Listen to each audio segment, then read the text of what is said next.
Hello there guys, and welcome to another one of my reviews. Today we are filming the Mark V Toyota Supra, and this is a car that needs no introduction. And even though it was launched back in 2019, this is the first time I got my hands on one. And I am incredibly excited about it. Unfortunately, the weather isn't exactly great. As you can see, I had to cover my head because it is incredibly cold and windy today.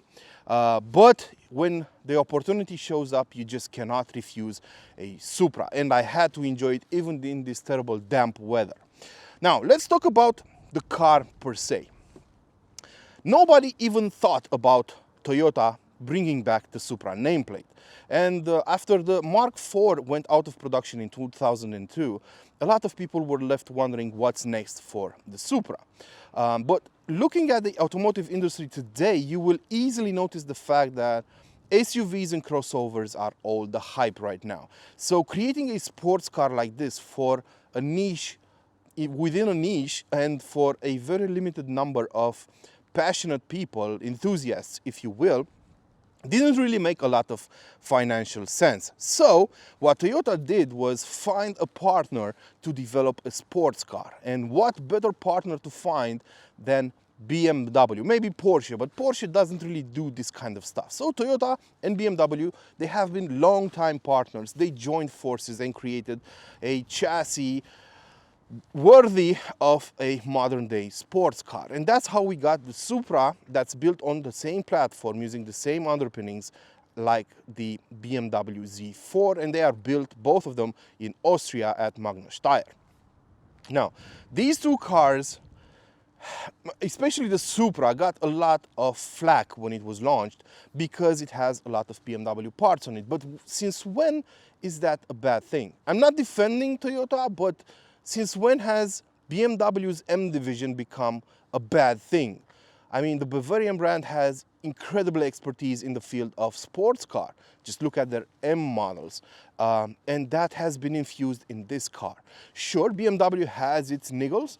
For example, it's not exactly the most reliable brand in the world right now, but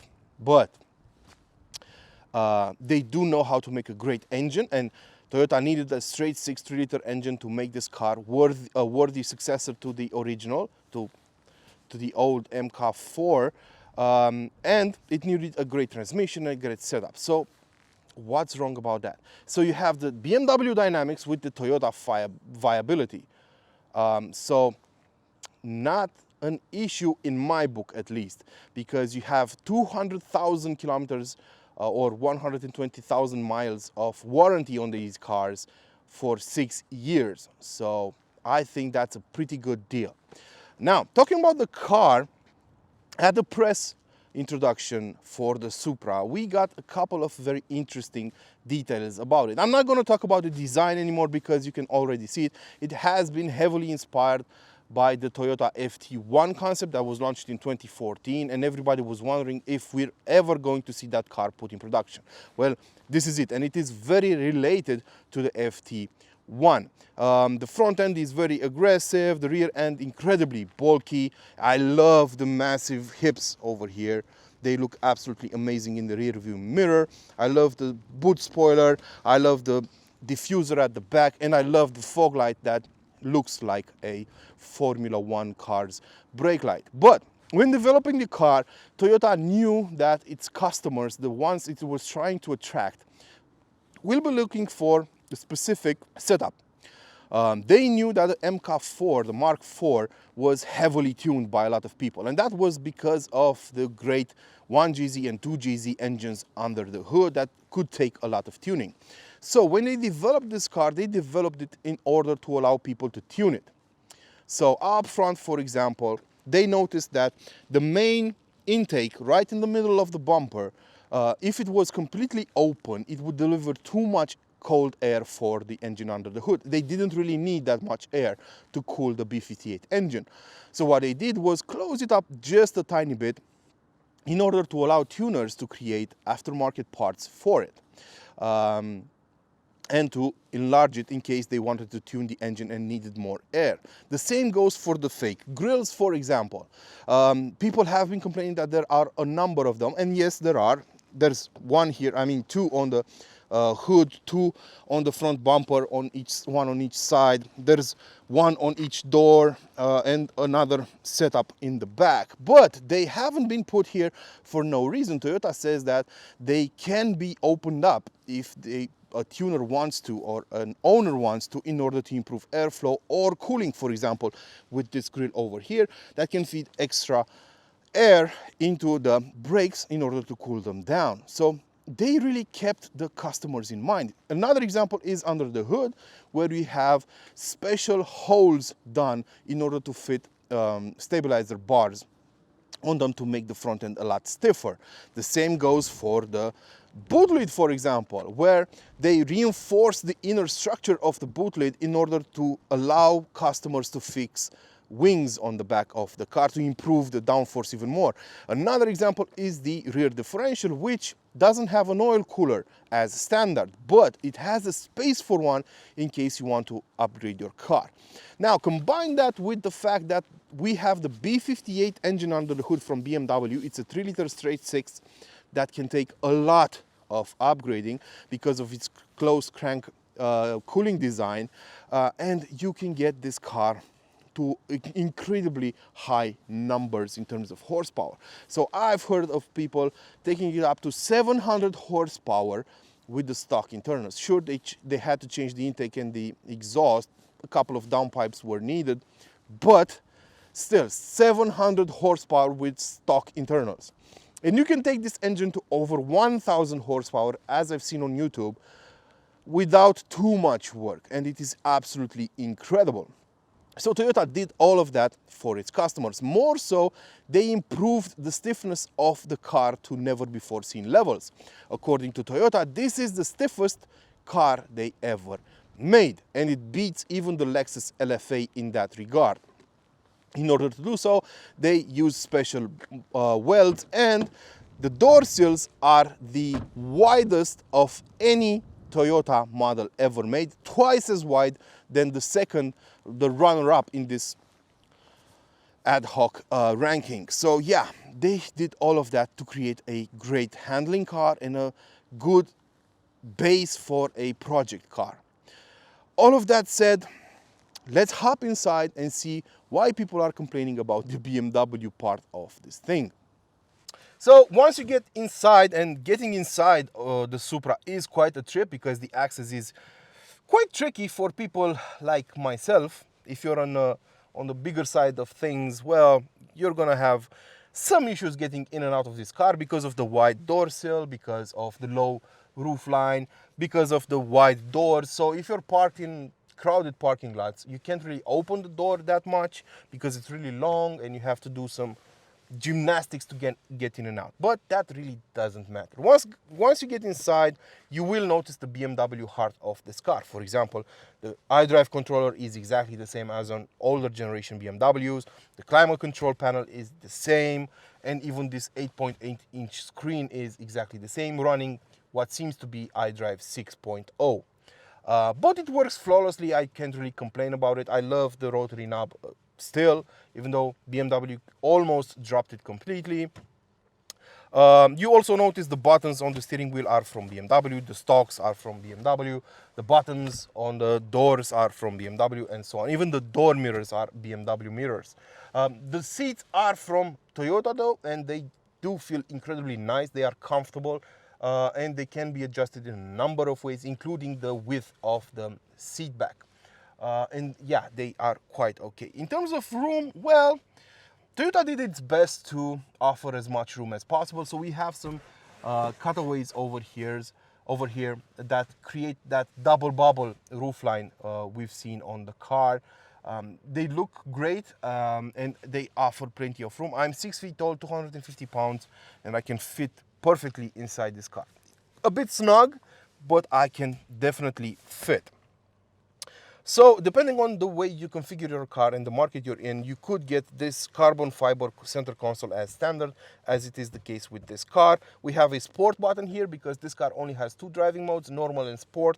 That's it, and that's perfectly fine with me. And we have the traditional ZF gearbox gear shift lever, which is a bit thinner than on BMW models. Maybe it's a cultural thing between Japanese people and German people. Maybe the Japanese don't really need to have bigger phallic designs in their cars. As for the instrument cluster, well, it's mostly digital, but you have a huge rev counter right in the middle. I would have liked if it was used more efficiently. There's a lot of dark space in it, but that nothing of what I just said matters the moment you start the engine. We should also point out that the practicality is almost none. We have two cup holders over here, a rather small glove box, small storage spaces on the doors, and a small boot, 285 liters if I'm not mistaken. An interesting detail about the boot is the fact that we don't have a separating wall between the seats and the boot. I think that was done intentionally by Toyota to amplify the sound of the exhaust, so you can actually grab whatever is in the back from inside the car. And that could be useful because the boot cover doesn't open using a button on the boot.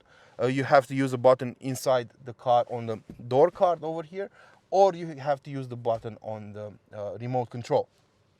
And we also have two huge speakers from the JBL sound system, which is decent, but nothing to write home about. Now, let's drive this car and see how it handles. So, all of those downsides, all that lack of practicality, stuff like that, just flies out the window the moment you get in and start the engine. By the way, the start button is metallic, so it feels really nice. And you hear that raucous 6-cylinder engine, quite familiar to those who have owned BMW B58 engines before. So, as I already said a number of times, what's under the hood? It's a B58 engine, a 3-liter straight 6 with a single twin-scroll turbo, capable of delivering 340 horsepower and 500 Newton meters of torque. Now, if you're watching this from the US, you're lucky. I envy you, because in the US this car is brought out without an OPF, which is a particulate filter for gasoline engines, and it has 382 horsepower and the same amount of torque, but a much nicer sound as well. As you probably noticed, the torque figure stays the same no matter where you buy this car from, because that's limited by the gearbox, and the gearbox is an 8-speed automatic torque converter from ZF. It's a very familiar one from BMW models and other car manufacturers as well, and it is absolutely brilliant because it can read your mind. It is so well set up. The moment you press harder on the gas pedal, it stays right there with you. Whenever you want to drive in a slower fashion, it will do that without you having to do a lot of overthinking. Now, I've heard some people complain that a torque converter isn't exactly up to par with the character of this car, but implementing a dual clutch setup for this engine would have been way too costly and could have made this car non-existent. Luckily, Toyota does listen to its customers and the journos out there, and they introduced a manual setup about a year ago. So if you want to, you can get this car with a manual gearbox, and I've heard it's pretty darn good from what people who actually drove it have told me. But we have this automatic here, and that means since the power is sent to the rear wheels alone, you can do 0 to 100 kilometers an hour in 4.3 seconds. The manual is even slower at 4.6 seconds, and that will of course depend on the tarmac you're in, the weather conditions, the tires, and so on. It will depend a lot on the grip you have. Now, as you can see, today is very cloudy, very cold, damp, and the car will do this. It will fishtail every time you press harder on the throttle, and I absolutely love it because you don't destroy the rear tires because you're actually spinning on wet tarmac, and you can have fun, but you have to know what you're doing behind the wheel because you could lose control of the car rather easily. But I've been doing that so much these days, so we're at 70 kilometers an hour right now, and I'm gonna floor it. No tailspin. That's impressive, but in other conditions, this car would fishtail a lot at even higher speeds. And that's because of the immense torque it has at its disposal. And even though Toyota says this engine only has 340 horsepower, we've seen independent runs showing it has a lot more. So somebody's lying somewhere. But I'm not complaining. This is a great car to drive. It has everything you need. A great steering feedback, which is lacking in a lot of modern day cars. It is a bit artificially heavy in sport mode, but I can't really complain about that. In normal mode, it feels very natural, very direct. And even though there's a lot of car in between your seat and the front wheels, the steering feels direct, and there's no delay in between the moment you press, switch directions and the moment the car reacts. So it's a very nicely done setup. It's very well balanced. The brake pedal is also impressive, very natural feel. The pedal has a rather long travel, which allows you to adjust the braking power rather efficiently and precisely. And the throttle, well, the engine, the B58 engine, responds brilliantly, even though it's a single turbo engine. It has a great pedal response, and you have all of the torque this engine can offer from well under 2000 RPM. So you're basically basking in torque all the time. And yeah, that's why this engine is so appreciated by so many people out there. What surprised me the most, even in these poor conditions, was the front axle grip. So even in these damp conditions with freezing temperatures and winter tires, I never saw the front end losing traction. And that is impressive as hell, because I really pushed this car to the limit I could, considering the weather and the driving conditions, and I am impressed. Furthermore, you can oversteer like hell with this car. Just turn, punch the gas, and you will oversteer the hell out of it. And it is incredibly controllable and progressive as well. It's unlike some other turbocharged engines that have a torque curve that simply hits you upside the head at a certain point and makes the rear end brake. No, this is a very controllable setup. You can predict the way the car will behave rather precisely, and it is very impressive the work Toyota has done on this chassis. Now let's talk about the practical side of things for a bit, even though it is a bit redundant, but I know that some people will have this car as their sole daily driver, and I know they will be curious about how it handles such duties. Well, driving it around town is a pain in the butt because the visibility is atrocious. Okay, you have good visibility up front, but the hood is so long, it's hard to estimate correctly the distance you have between yourself and the, I don't know, curb or maybe a wall in the parking lot and so on. So you have to be careful. I only parked this car with the rear backing into a parking spot because that's easier. I have a camera and sensors at the back. Then you have to be careful driving around town because you're basically sitting on the rear axle and the front axle is very far, so you have to be careful when taking turns. You have to choose your parking spots rather carefully because you need to open the doors wide to get in and out. There isn't a lot of storage space inside, as I already mentioned, but there is a plus side. The suspension is rather nice. I mean, it's stiff, okay.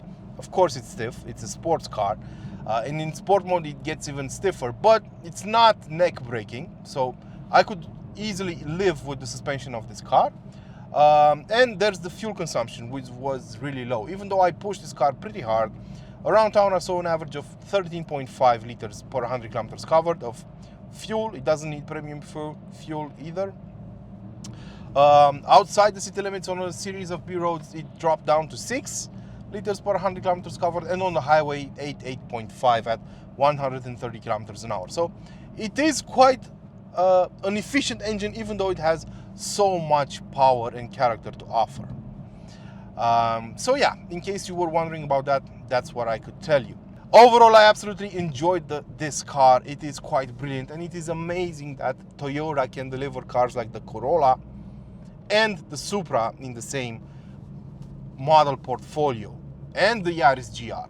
So all of the GR models they did are absolutely brilliant in my book. Two of them are on my very short list of potential future cars. I'm talking about the Yaris GR and the Supra over here. The third one is the Alfa Romeo Giulia. And I absolutely love this car. If you're an enthusiast and you want to start a project car, this is the car for you. Is it a good car to be your sole daily driver? No. You will get quite frustrated with a couple of things over time. But for a weekend beater, for a track day, this is a brilliant choice in my book. That said, I hope you guys enjoyed my review. Don't forget to like, share, and subscribe to keep this channel alive. And until next time, don't forget to feed your passions. Ciao.